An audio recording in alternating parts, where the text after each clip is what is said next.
Des chercheurs d'horizons divers étaient réunis à Saint-Germain-en-Laye, près de Paris, pour la remise des prix de l'inventeur européen 2018. Cette distinction créée il y a 2 ans par l'Office européen des brevets récompense chaque année des travaux ayant contribué au progrès et à la croissance économique.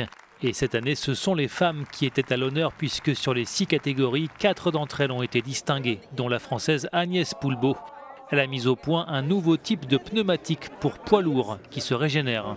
Donc le gros avantage, c'est la consommation de carburant, donc tout en préservant la sécurité. Ça permet de gagner 1 litre tous les 100 km. Donc pour un chauffeur routier qui fait 100 000 km par an, c'est 1000 litres de gasoil qui sont économisés tous les ans.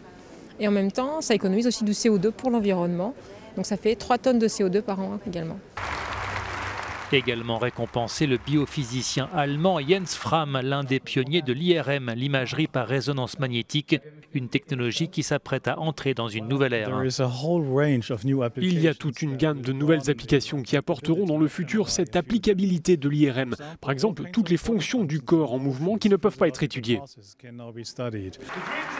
Les entreprises vont profiter de l'arrivée prochaine du premier brevet unitaire européen. Il donnera la possibilité aux inventeurs de protéger leur technologie dans 26 pays de l'Union européenne. 3 avantages principaux: simplification des procédures, un seul interlocuteur, l'OEB, réduction de coûts, 70% de réduction de coûts pour la même protection géographique et plus grande sécurité juridique grâce à un système unique dans toute l'Europe.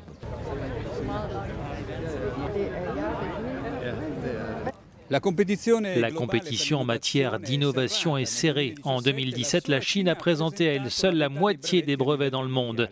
La réponse de l'Europe commence ici avec ce brevet unitaire européen qui entrera en vigueur l'année prochaine. Da Saint-Germain-en-Laye per Euronews, Claudio Rosmino.